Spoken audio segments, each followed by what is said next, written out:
Assalamu alaikum wa rahmatullahi wa barakatuh. Yesterday we spoke about the first two ayat of Surah Al-Mu'minūn, Qad Aflaha Al-Mu'minūn, alladhīna hum fī salatihim khāshi'ūn. Today we're going to be going as far as we can, hopefully, with the rest of the passage, beginning with وَالَّذِينَ هُمْ عَنِ اللَّغْوِ مُعْرِضُونَ. And those of you that have a particular interest in the Arabic language, there's some interesting nuances within this ayah. In Jumla Ismiya, you have the concept of mubtada, and you have khabr, and you have muta'alliq khabr. There are three components of a sentence in Arabic. And the standard sequence is mubtada, and then khabr, and then muta'alliq khabr. What would that imply is, وَالَّذِينَ هُمْ مُعْرِضُونَ عَنِ اللَّغْوِ. That's the standard order of a sentence. But Allah subhanahu wa ta'ala shuffles this sentence. And He puts عَنِ اللَّغْوِ first. So the way it should be translated, because of this shuffle, I'm mentioning all of this because there's an impact on how we understand the meaning of the ayah. Typically it's translated those who refrain from vainful activities in vain, or speech that is vain, that is useless. But it actually implies those who, especially in regards to al-laghu, which means useless activity or speech. We're going to talk about that a little bit more. Especially in regards to it, they ignore it. They stay away from it. They take special precaution to rid themselves of situations that involve al-laghu. So what is al-laghu? Al-laghu in the Arabic language, it refers to something that doesn't have any benefit. In the religious sense, it refers to something that has no benefit in your deen and has no benefit in your dunya. Like you go to work. Perhaps it's not a religious experience, but it's not laghu because it has some benefit. You're there for a purpose. You go to school, there's a purpose, right? You're playing sports, at least there's some health benefit. There's something there. But when you engage in activities that have no benefit in your worldly life and have no benefit in the hereafter, first and foremost in forms of speech, and secondly in forms of any other activity, this would be under al-laghu. So the true believer is defined as someone who first of all focuses and is humble and overpowered in their salah. And second, that they have this characteristic of being almost allergic, you could say, to any situation of al-laghu. Now, practically what that means is for you and me, a lot of times, we don't even realize that we're engaging in such activity. Small talk, unnecessary, just cracking jokes here and there. Now, making a joke here and there is okay, but if you're spending a half hour talking about just nothing, just hanging out, chilling, right? Now, you could argue, well, I'm not doing anything haram, I'm just hanging out with my friends, and we're just going out for some sandwiches, but that whole entire trip and that whole entire hangout session has no benefit in deen or dunya, except the food, then this was laghu. So you even use that opportunity to be among friends, to spend time with each other, to actually refrain from, wasteful speech that has no benefit whatsoever.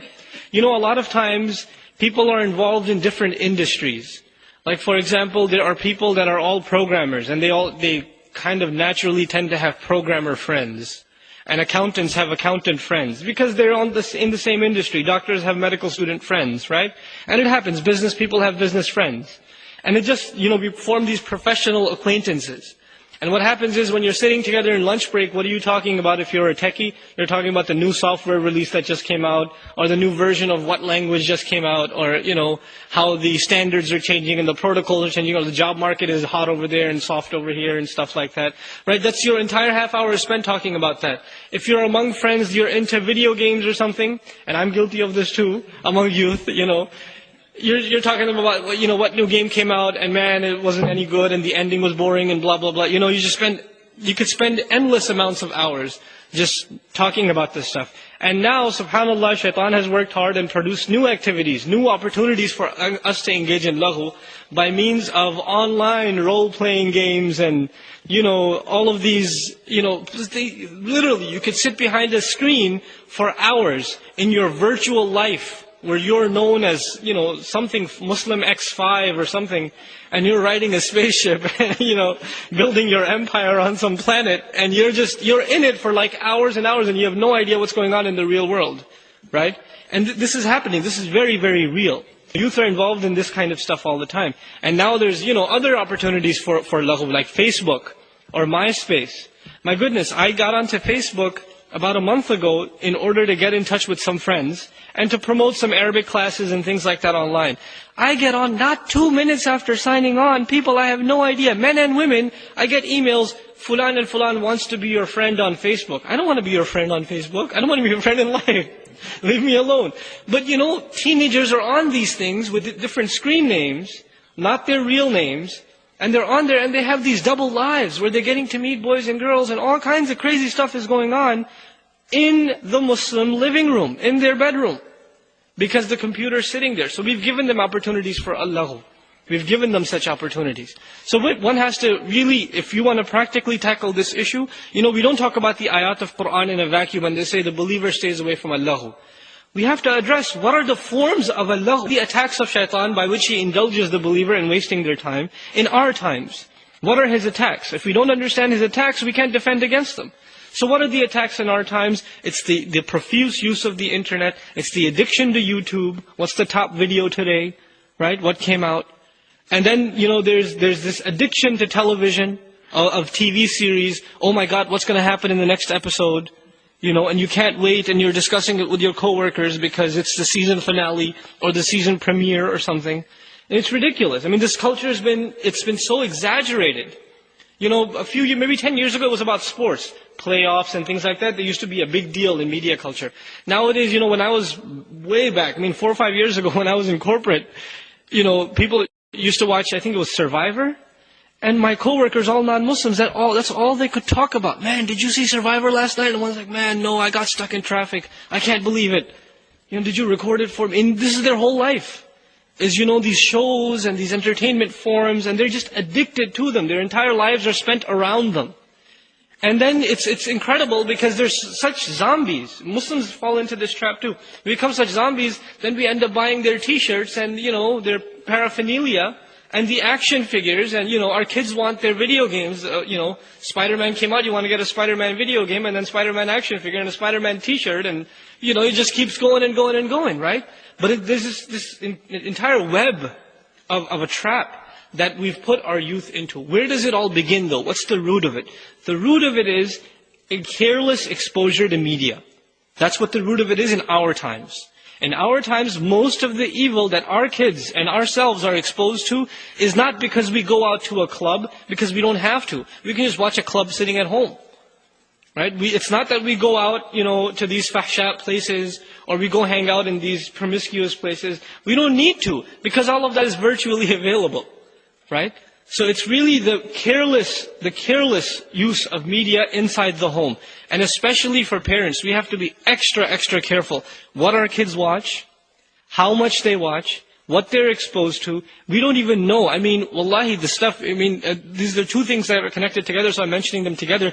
Al-laghu, the next two ayat also, وَالَّذِينَ هُمْ لِلزَّكَاةِ فَاعِلُونَ and وَالَّذِينَ هُمْ لِفُرُوجِهِمْ حَافِظُونَ. These are all connected things. One leads to the other. Al-laghu is a waste of time. The believer knows time's running out. وَالْعَصْرِ إِنَّ الْإِنسَانَ لَفِي خُسْرٍ. The most precious asset you and I have is our time. And so if we start wasting our time, that's a proof that something's wrong with our Iman. We don't realize the value of this time. If you were taking an exam the next day, there's a final exam for your last class before graduation, and if you miss this exam or you mess up on this exam, you're going to be you're going to be delayed for another year or something. And that the night before or an hour before you're sitting there watching, movies or playing a video game, you'd have to be crazy. You must not care about your exam, right? Because there's a sense of urgency. You're not going to see a serious student do that. You're going to see them working hard. If you've got a new job and your boss gave you a deadline for a project and you're 2-3 hours away before submitting it, you're going to spend the entire night in the office because it's work. You got to do it. It's important. There's a deadline.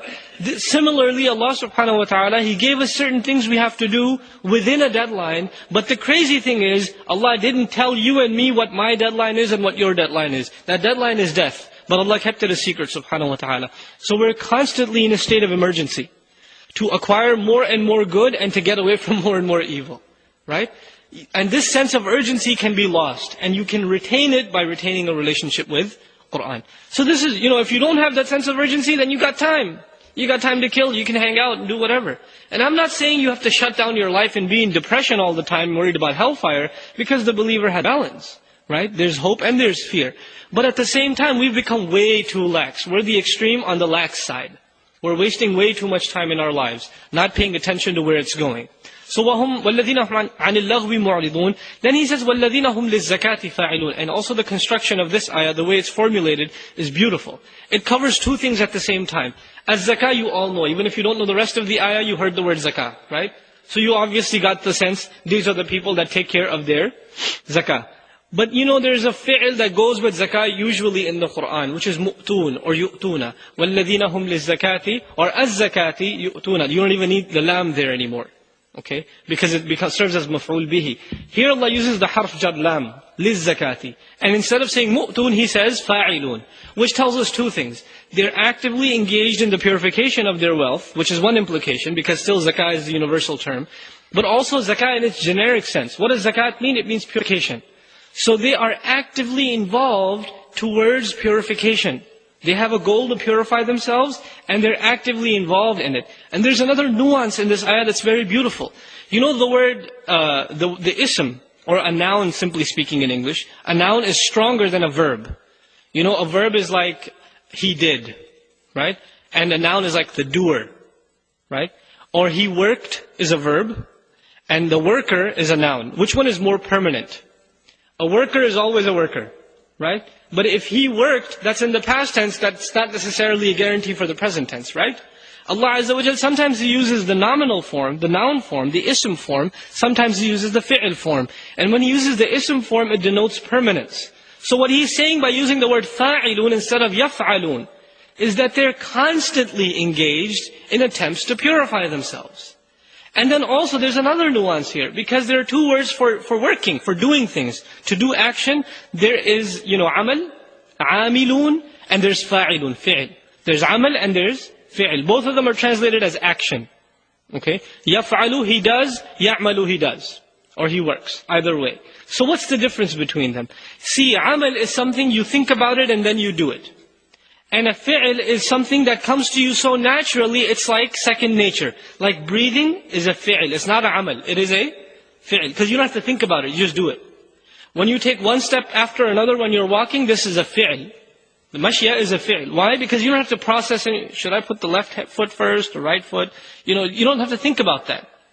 So the act of seeing, the act of hearing, that come to us naturally, effortlessly, these are fi'l. So what is Allah saying about the true believer?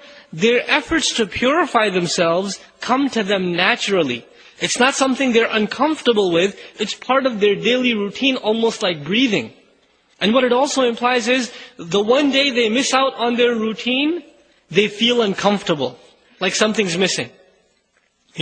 The acts that they do, these acts of purification come to them so naturally. When they're not engaged in them, they're uncomfortable. So what are these acts, these proactive behaviors that make us purified?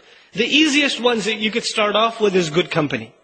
And of course, you're not going to find good company anywhere in our times except at the masjid. The fortunate few that are concerned with good company will all be together at the masjid. And I dare to say it's not going to be the MSA, I'm sorry. Okay? It's going to be the MSA in some limited respect, but if you know what's happening at the MSA nowadays, then you know what I'm talking about. And if you don't know what the MSA is, say alhamdulillah. Okay, so, there's good there, but there's still a lot of fitna there, right? A lot of kids go to the MSA as a resource. They're going to learn something about their deen, but it's kind of the deaf leading the blind. Sometimes it's problematic. The safe haven for the Muslim is the masjid. That's the divine institution that Allah subhanahu wa ta'ala granted this ummah. So that's the first thing. You want to remain pure, you stay in the company of those that will better you. كُونُوا مَعَ الصَّادِقِينَ, Allah subhanahu wa ta'ala said. Then the other thing you can do is, you have to become a person of dhikr. Meaning, you have a daily regiment of you're going to recite certain amount of Qur'an. You're going to make certain adhkar from the sunnah of the Messenger sallallahu alaihi wasallam. You're going to make the dua before you enter the house and you leave the house and you go in the bathroom and you come out of the bathroom and you put your clothes on and all of these different duas that the Messenger made sallallahu alaihi wasallam. These are not extras. They're really important in keeping us pure. Because they keep Allah's thought, Allah's remembrance conscious in our minds, right? So the first was good company, and the second is to memorize the important adhkar. And also included in that is at least a daily, segment of recitation of Qur'an. That has to be part of our routine. Now this is the starting point. Then you can only graduate and advance from here. But don't think too high yet. At least establish these goals and then we'll worry about more. right? A lot of times what happens is we set our goals on the 20th floor and we haven't even entered the building yet. Right? So it's kind of problematic. So set yourself some simple goals. Don't recite 3 juz of Quran a day. I'm not asking you for that. Start small, even a page, 10 minutes, 5 minutes, something. Start somewhere.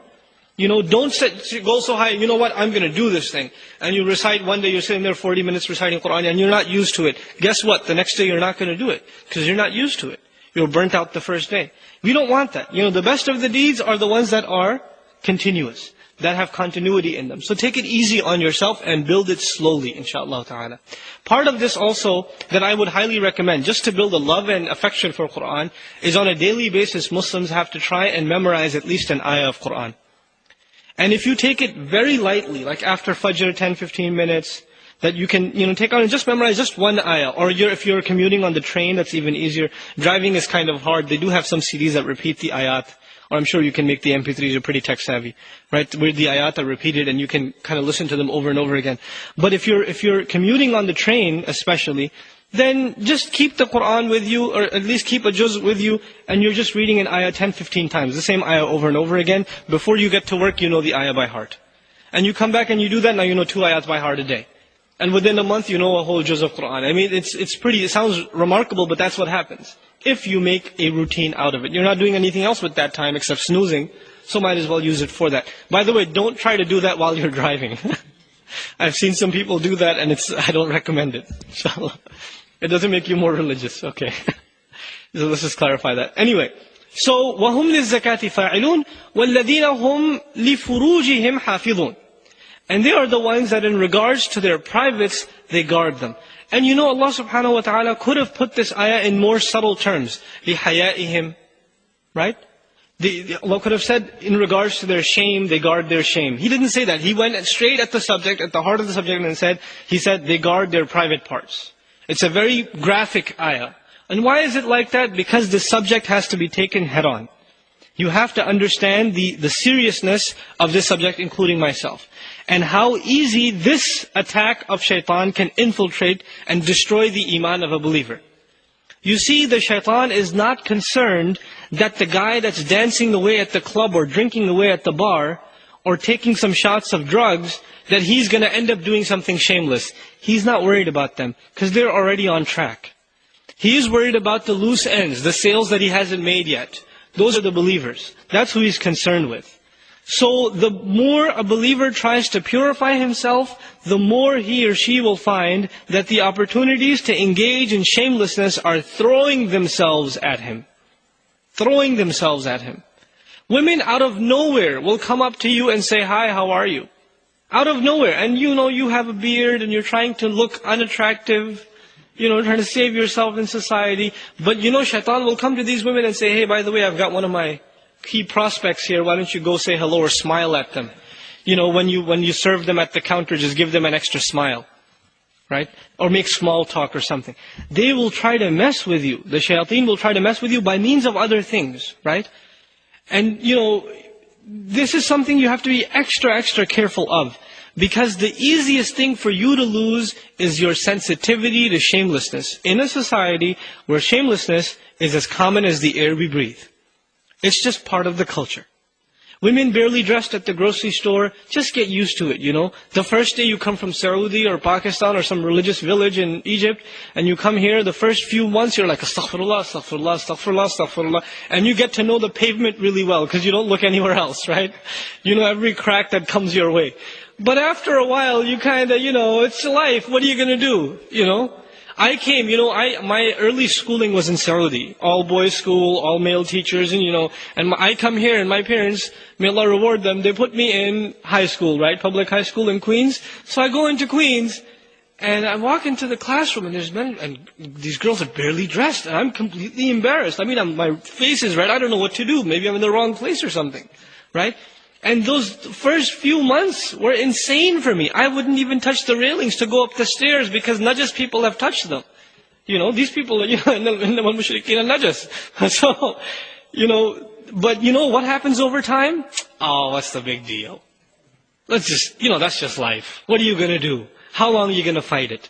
So you have this culture shock, and eventually you get over it, and it becomes part of the norm. That's exactly what we don't want. That's not what we want. Because as soon as the believer becomes, desensitized to evil, to fahsha, then his iman is in trouble, and her iman is in trouble. Nowadays, an example of that, kids will say, we're going to go see this movie. It's only PG-13. Or it only has one bad scene. And we're renting a movie, it's got a bad scene, yeah, but we're going to forward the part. Right? No, really. And the parents say, oh yeah, just PG-13, yeah. Some sexual content. That's not a lot of sexual content, it's just some sexual. And I'm saying this explicitly because this is the reality. Our kids are going to watch these things. And the parents are endorsing them. They're okay with it. Now, the new thing that's come out is, wallahi, I heard this at our own Sunday school, and this is not the exception, this is the norm. Kids around the country, they don't talk to the Muslim, leaders, their teachers, their peers, they talk to each other. So you have to spy on them a little bit. So I had this habit of spying on kids, And so I'd be around the back, and the kids are talking, my mom let me buy a game that's NC-17. Man, it's awesome, you guys see, it's cursing and everything. And they're real proud of it too. Right? And they got it for Eid. SubhanAllah. They're celebrating the obedience to Allah with fahsha and disobedience. So we have to, this is serious, serious stuff.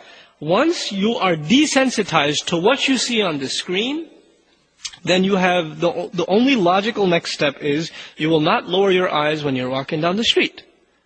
And the logical next step is, you're going to try to do what the people on the screen do.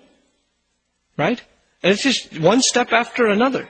And it's just a downward spiral. So how do you counter this culture? How do you fight this thing? You fight this thing, first of all, by taking probably the most difficult step you will in your adult life, is to cut TV off. It's a very difficult step. I can tell you, if you're used to it, it's not easy. Right?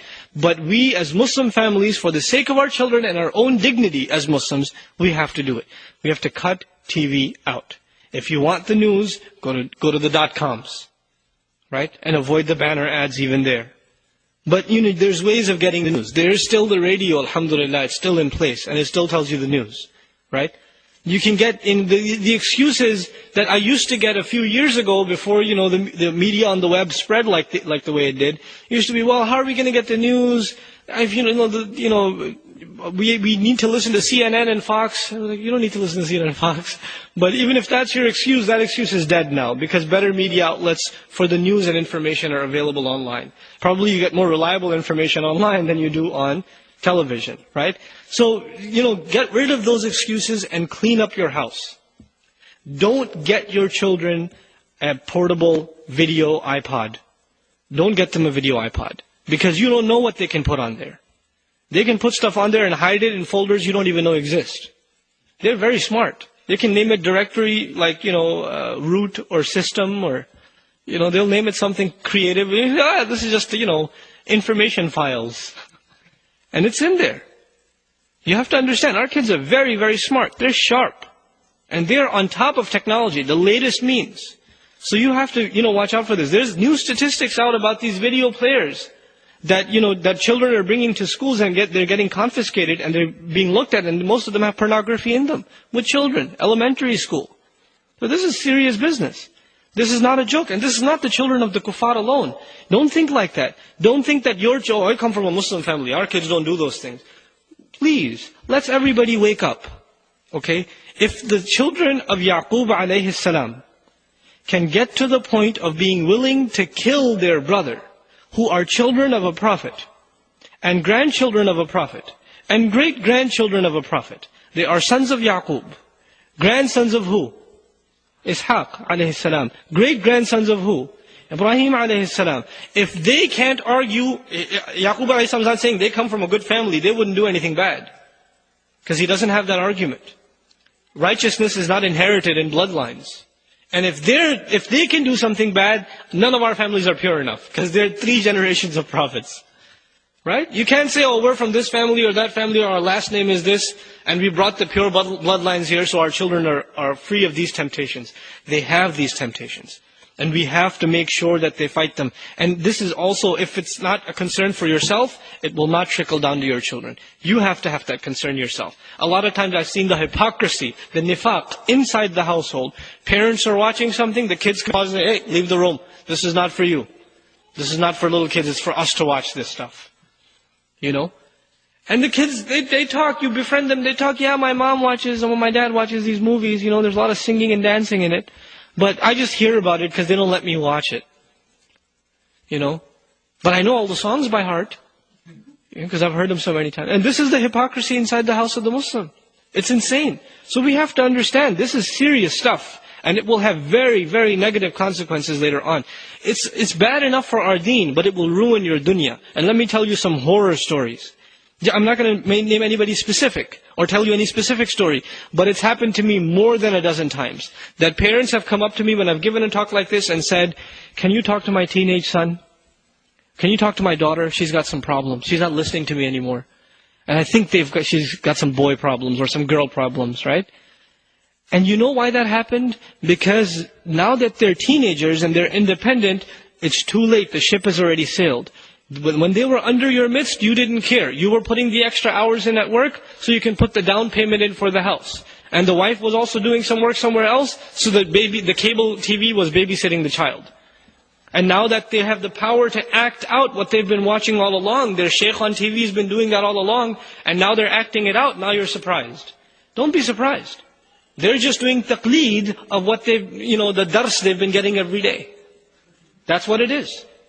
It's not a surprise. How could they do this to me? How could you do this to them? They didn't do this to you, you did this to them. You programmed them this way. Just because we have Muslim names, if we are part of the same exact culture that everybody else is a part of, the outcome is going to be the same. Right? We have to change the environment within the homes and how our children are taking in media. So this is, very important thing, inshallah ta'ala, for all of us. وَالَّذِينَ هُمْ لِفُرُوجِهِمْ حَافِظُونَ. Again, I want to leave this with a few pieces of practical advice. Please do not put a computer in your child's room. If you want to put a computer, put it in the kitchen, put it in the living room. Don't face it against the wall, face it against the outside so anybody who walks in can see what's going on the screen. Right? Do not, make sure you check the histories and have software that can recover the internet histories on your browsers so you can find out if your child has a Facebook account or a MySpace account and what their, username is, because they will have other usernames and you don't even know your children are living double lives, and they are. Believe me, there's a lot going on out there. And you will find it and you'll be shocked. How can this be? But you have to get involved in your children's life. And the final piece of advice, don't freak out.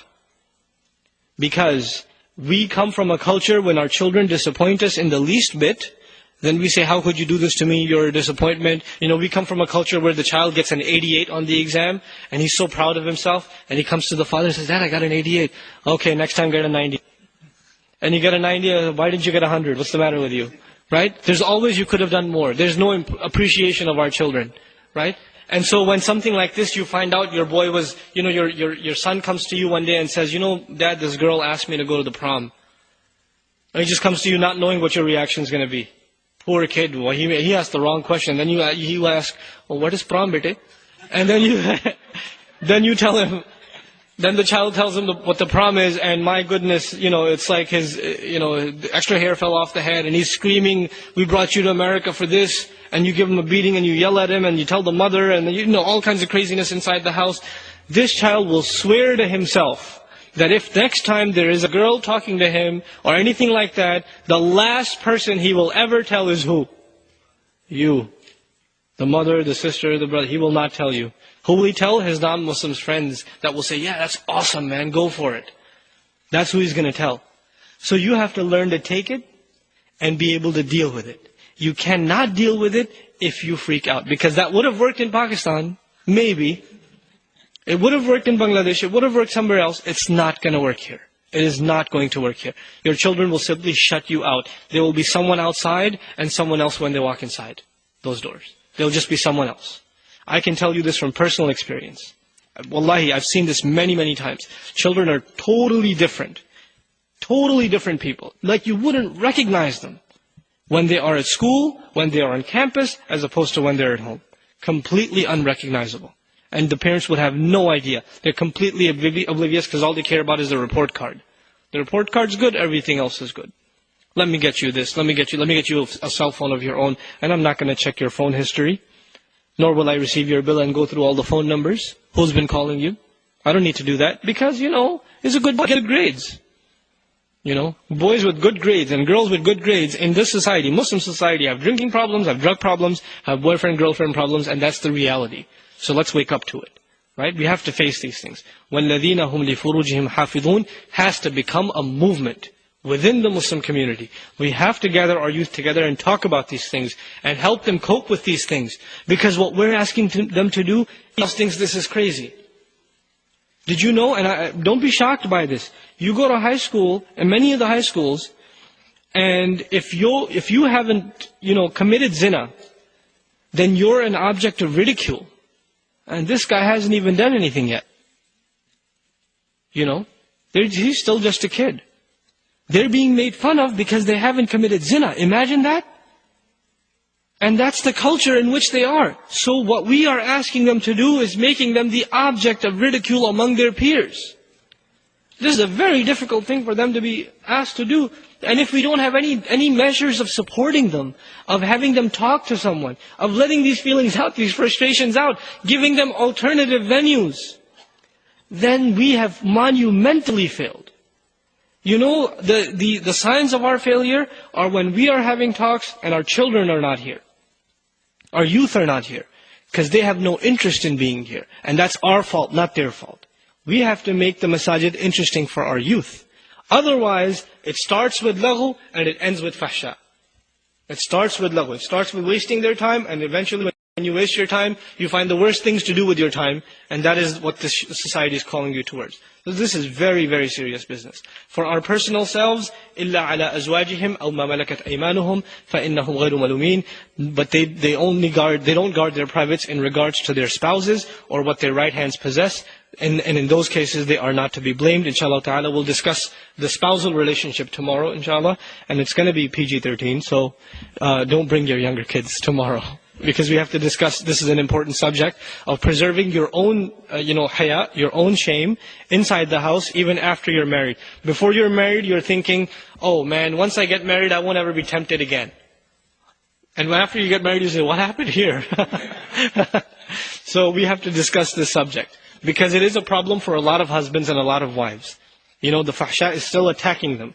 And the shaitan, all he wants to do is ruin marriages, right? So we have to address this subject and take it head on, inshallah ta'ala. So we'll discuss this ayah when it comes tomorrow. Also, what we'll discuss tomorrow, bi'idhnillah, is the issue of what your right hands possess, which is supposed to be some controversy, right?